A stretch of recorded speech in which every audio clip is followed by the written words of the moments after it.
Sup, you beautiful bastards? Hope you're having a fantastic Wednesday. Welcome back to the DeFranco Show, and let's just jump into this. And the first thing I want to talk about today, by far one of the most requested stories, and that is the story around Austin Jones. Austin is a pretty big YouTuber, musician, hundreds of thousands of subscribers. His music videos get millions upon millions of views. He's in the news today because he is facing up to 30 years in prison. And the reason he is facing that kind of time is what he was doing with underage female fans. Austin Jones is facing 2 counts of production of child pornography, each one carrying a minimum sentence of 15 years. And a lot of the places covering it are covering it on a top level. They say, Austin Jones, YouTuber, he asked girls who ended up being underage to work for him. But looking at the actual legal documentation, it is far more disturbing. It's manipulative, it's disgusting, it is a predator-prey relationship, and we need to go into this. Now, this appears to be an open and shut case against Austin Jones, and the reason for that is reportedly Homeland Security investigators conducted a videotaped interview of Jones, during which he waived his Miranda rights and agreed to speak with them. During that interview, Jones admitted that he had been in communication with a number of teenage girls via Facebook. He admitted that he had used Facebook to have sexually explicit chats with the girls, that he directed them to make videos of themselves dancing in a sexually explicit way and instructed them on what to wear, say, and do in the videos, including performing sexual acts, knowing that they were 14 to 15 years old. That he requested that they send the sexually explicit videos to him, either via Facebook or Apple's iMessage service, and that he received the videos, viewed them, and masturbated while watching them. So it looks like they've got him, but I feel like it's important to go through the actual correspondence because it is far worse than what it sounds like here. Now, for those familiar with Austin Jones, the idea of him getting fans to twerk, that's probably not a crazy idea. In fact, around 2 years ago, Austin faced a lot of backlash because he was getting fans to twerk for him on video. In fact, in my research, I found video that allegedly Austin Jones sent to a girl. That was him showing the girl how to twerk so she could do it for him. Hey babe, so this is like the first basic twerk move. So this is what you do. You stand with your legs apart, you bend your legs, and then you arch your back, and you unarch it, and you do it faster so it's like popping it, so it's like... But let's jump back into the legal document and back into the back and forth. Also, because the victims are underage, their names will just be Victim A and Victim B. So with Victim A, Jones wrote, "Now you need to do an intro to the video. At the beginning, get super close and say these lines. Hey, Austin, it's your name, and this butt is insert your age years old, and then make it clap for 30 seconds. Got it? Okay, so is this a real thing and you won't post this anywhere? Right, I delete them after I score them. Okay, thank you." Now, it could be argued based off of just those comments that maybe he just wants her to say 18 years old. Maybe he's into young girls, but legal young girls. Well, that would be an argument had the conversation not continued. The chat continues and he instructs her, "Okay, go make it clap super loud and talk about your age the whole time. Got it? Clap it super loud and say these lines. I'm only 14. Yeah, only 14 years old. This ass is only 14 years old." He also negs Victim A, saying, "In your honest opinion, do you think your butt is good enough to give guys boners?" Yes, I have given guys boners with it many times. It hasn't given me a boner yet. That's why I'm concerned. Damn it. I guess try harder and add more lines while you bounce if you think that will help. Reportedly, Victim A sent 15 videos of herself dancing to Jones, 10 of which where she exposed her anus. And then there's Victim B, which is wrong in all the same ways, and then we have examples of even more manipulation. First, we know that Jones knows that she's 14 because of the back and forth. "Wait, you're 14? Yeah, I'm a youngster. Do you realize how lucky you are? I shouldn't even be talking to you." Why? Because you're young. You're young too, though. I'm 23. And a lot of the correspondence is about how lucky she is that she's talking to him, how she needs to prove that she's his biggest fan. Also saying things like, "Think how amazing it would be for you to have your favorite singer spanking your ass. If you're lucky, maybe I'd let you suck my dick." She says, "I want to make you happy and all, but I don't want either of us to get in trouble over it." Jones responds, "Of course you can keep making videos. You're doing a great job. Nothing is going to happen." Then saying, "I guess you really aren't my biggest fan." Okay then. She then responded, "I'll do as much as I can." Then Jones goes back to specific requests, saying, "Bounce again and smile at the camera while you bounce. And while you bounce, say, 'I'm only 14' 3 times throughout the video." Then he instructs the young girl on how to make her butt clap, then writing, "Instead of clapping them, how about you just spread your cheeks for 10 seconds then? Would that be easier? Your wedgie has to be good enough so that when you spread your cheeks, it shows the edges of your butthole. Oh my God, that would be so funny." She says the wedgie's uncomfortable. He says, "Just take it off. It'll look better." And then, oh, here's that manipulation again. Jones writes, "I'm just trying to help you. I know you're trying your hardest to prove you're my biggest fan, and I don't want to have to find someone else." And then she sent him a video, but she had bottoms on, and he wrote, "If you really are my biggest fan, you would do it. You're doing so good. I need my biggest fan to be confident. It'll be so funny if you do it without them. Like as soon as you spread them, oh my God, we'll both laugh. I'm trying to help you so much. I have to see your butthole to know for sure that you care 100%. And the conversation continues. It gets worse in my opinion. And overall with Victim B, it appears that she sent around 25 videos, approximately 8 of which depict Victim B pulling her underwear down down and using her hands to spread her butt and expose her anus and genitals. And we'll stop there. I'm just disgusted by this. Also, who knows if this is where this story ends? You have 2 victims here, but now that this is being brought up,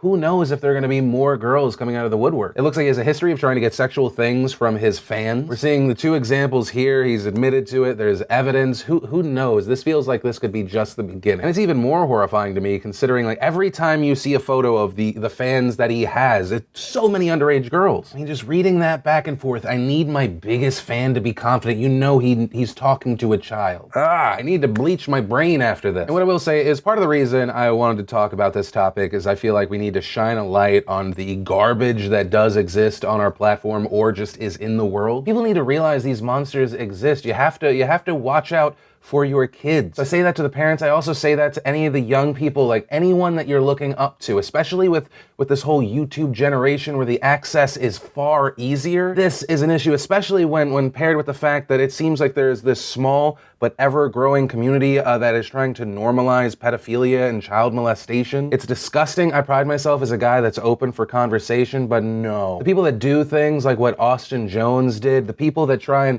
to make it sound okay if a very young child, they're doing something with an adult when it's obviously an abusive relationship. I know it doesn't lend itself to my mindset of conversation first, but I just want to kick some teeth in. I 100% admit my bias and hypocrisy on this subject. You can call it hebephilia or whatever other thing you want to do to kind of try to twist the narrative, but just main point, stop fucking kids, you disgusting fucks. We're talking predators and prey here. But with all of that said, I do want to pass the question off to you, and that is, what is your takeaway from this situation? Do you think the potential punishment is right, it's too much, it's not enough, and just your thoughts in general on the relationship between creators and their fans? I'd love to know your thoughts here. But from that, I want to share some stuff I love today to give us a little bit of a reprieve from the real world, brought to you by squarespace.com/Phil. Squarespace, of course, is the fantastic place to make a beautiful, professional-looking website. Their all-in-one platform is intuitive and easy. There is nothing to install, patch, or upgrade ever. So if you want to make the smart move, start your free trial like many from the nation already have, go to squarespace.com/Phil, and if you really like it, use coupon code Phil for 10% off your first purchase. The first bit of awesome is a video from one of my favorite creators, Video Game Donkey, doing an E3 recap. And if you're like, I don't care about video games, Phil, don't worry, it includes stuff like this. So,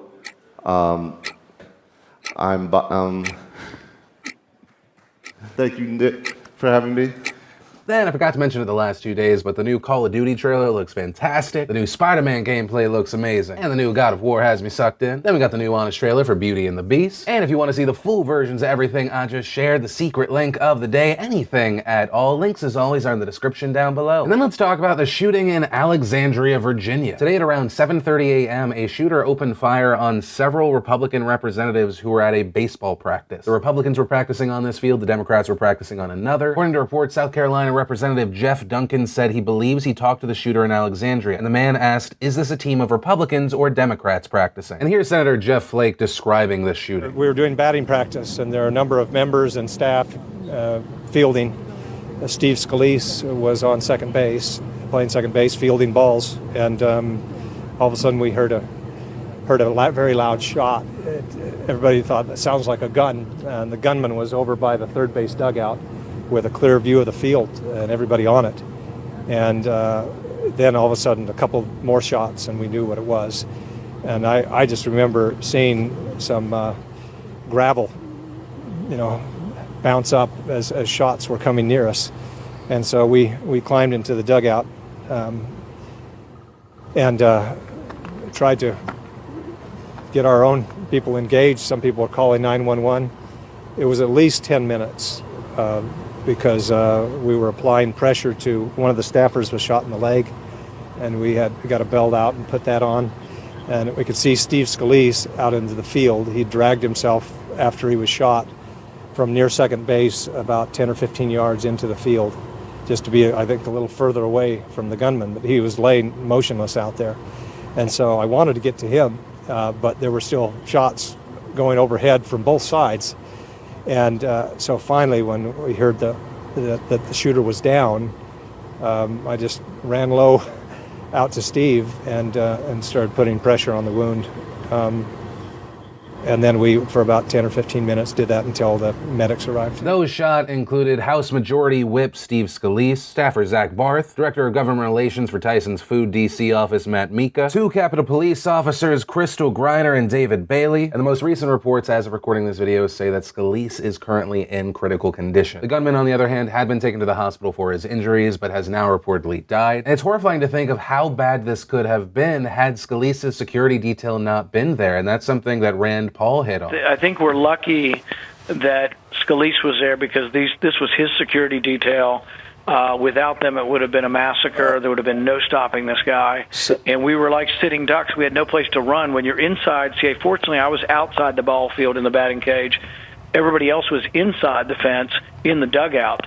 So you got a wide open field. It's a killing field. And stemming from this attack, while there have been calls for unity together from both people on the left and the right, that we are one, that an attack on one of us is an attack on all of us, we are also seeing this attack being politicized in 2 ways. The first, that you have a lot of people saying this is the reason we need gun control. People arguing that Virginia has some of the worst gun control laws in the country, pointing out the laws around permits, registration, licensing, whereas others are arguing no, guns are good here, guns saved people today. But regardless of your opinion, it appears the gun debate is back in the forefront of American politics. And the other way this story is being politicized is about political hatred. The gunman, who I will not be showing his face or his name because I don't know if he wants notoriety, and I hate glorifying the killers and the shooters out there. But the gunman in this instance was a white male who hated Trump and was actually a volunteer at one point for Bernie Sanders. And so many people have started pointing the finger and saying, look, this is another example of the intolerant left, the violent left. Several people drawing comparisons to the Bernie supporting shooter in this instance, along with the Bernie supporting stabber in Portland. And in response to today's attack, Bernie Sanders said this on the floor. And let me be as clear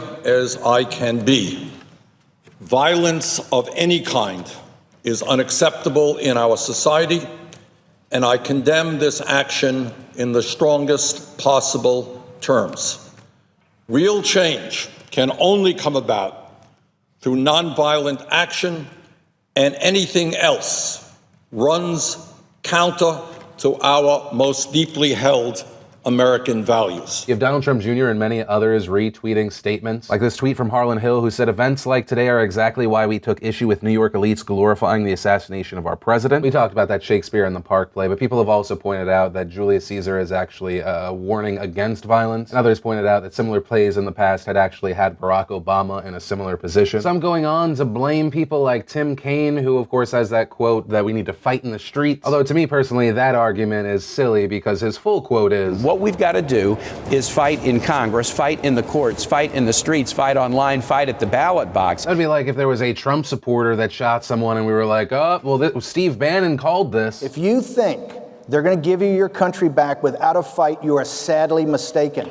Every day it is going to be a fight. I don't believe Bannon's calling for violence here. It's a phrase. Stand up, be heard, be represented, fight for your rights. And so really where this story ends for me is just, I'm hoping for the best for the people that were shot, that were there. And as far as the shooter, regardless of his background, fuck him. Everyone can argue about his background, but I just see one less bad guy. And then let's talk about the horrific fire that just tore through Grenfell Tower in London. And while we don't know the initial cause of the fire, what we do know is it appears that the fire started somewhere near the 4th floor. The fire started just before 1 a.m. and it eventually engulfed the entire 24-story building, a building that contained 120 flats, so we're talking about hundreds and hundreds of people. And after those calls for help, it said emergency responders were on the scene in 6 minutes. To help fight this blaze, reportedly on the scene there were 45 fire engines, 200 firefighters, 100 medical personnel, and that's in addition to the number of police officers there. As of right now, we know that at least 12 people have died. Metropolitan Police Commander Stuart Cundy saying this is going to be a long and complex recovery operation, and I do anticipate that the number of fatalities will sadly increase beyond those 12, adding that several people were unaccounted for, but saying, sadly, I don't anticipate there will be further survivors. In addition to those dead, 78 people have been treated in 6 hospitals across the capital. 34 remain in the hospital, with 18 in critical condition. And it's hard for me, outside of just talking about the numbers and the facts, to properly convey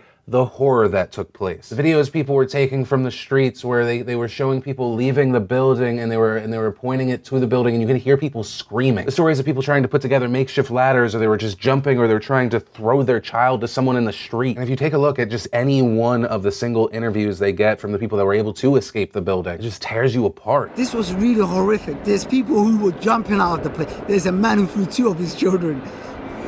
You know, 2 of his children. Come on, man.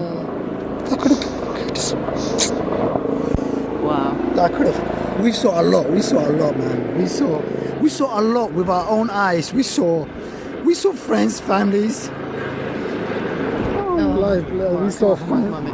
Honestly, it's all right. You don't have to say anymore.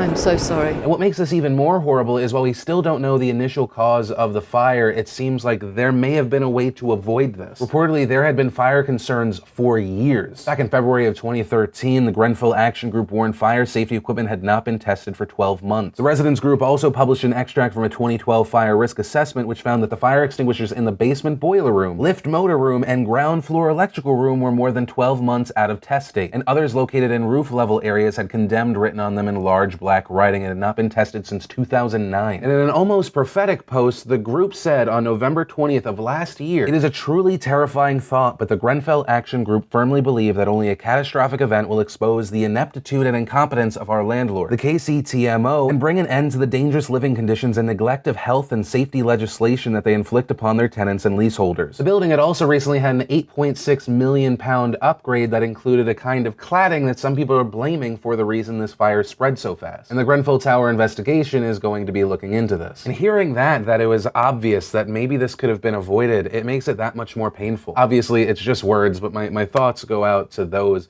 affected by this. Also, just a huge collective thank you to the police officers, the emergency medical care, the firefighters that just put themselves at risk, save people. These are heroes. These are everyday heroes. I can't even imagine how hard this is for all of you as well. But that is where I'm going to end this show today. Of course, with any horrible story like this, it's just, on top of the obvious points, it's also a horrible reminder to love who you have while you have them. You truly never know what's around the corner waiting for you. But that's where I'm going to end today's show. I don't know how to end on a upbeat tone after a story like that. If you like this video, you like what I try to do with this show, hit that like button. If you're new here, hit that subscribe button. If you missed yesterday's show, you can watch that right there. If you need something maybe a little happier, today's brand new behind the scenes vlog is good. But that said, of course, as always, my name's Philip DeFranco. You've just been filled in. I love yo faces, and I'll see you tomorrow.